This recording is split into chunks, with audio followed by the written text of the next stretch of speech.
Malapit na kami sa bigan.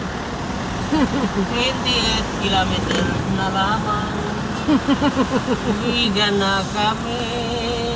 Amin matitirahan ang bigan.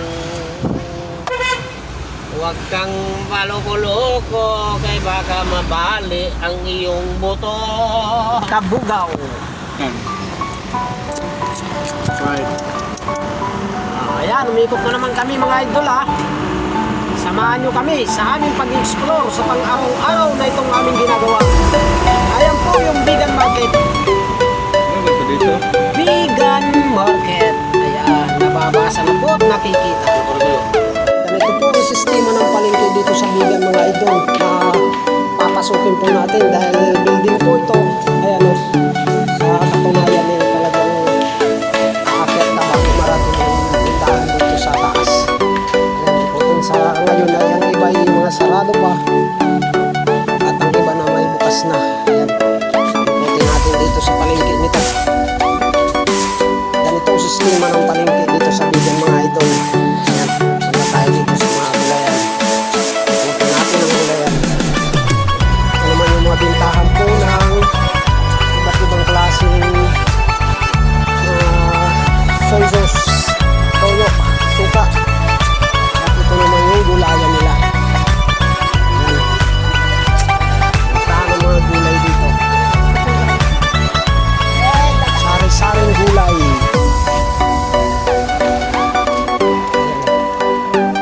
Mga prutas. Iba't ibang klaseng prutas. Yun, sarap nito. Mga atis. Guyabano.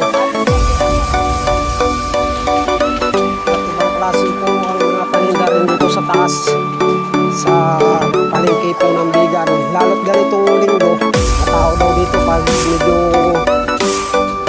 toro tanghali na. Okay. Punta naman tayo dun sa karnihan. Tingnan natin yung binta ng mga karne. Kaya dito. Ayun. Dito.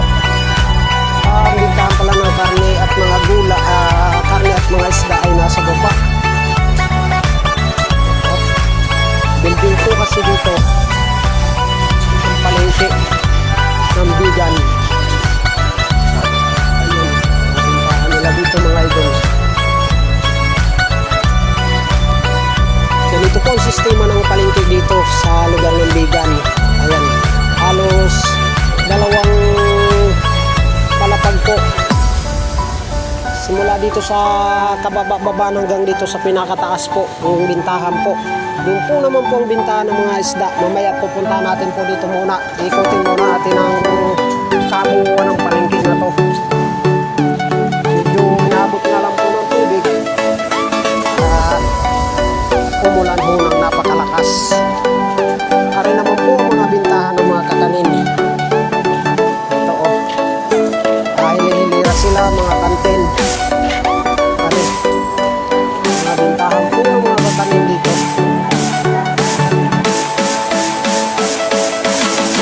Yan, mga iba't ibang klase ng kakanin.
Sa bintahan ng isda, hahanapin natin.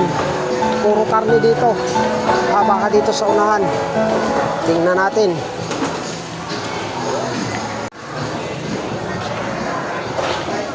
Dito naman yung bintahan ng mga isda. Puto natin. Ganito ang sistema dito. Halos dalawang kalapag ko. Ito naman. Mga iba't ibang klaseng isda dito. Tilapia, tahong, ayan. At may mga iba't ibang klaseng isda po. Binibenta rito sa taas. Mga idol, oh. Ito ang pinakamasarap. Oh. Oh, sabat sarap sabawan. Ayan po ang sistema dito ng palengke mga idol, oh. Tignan nyo po.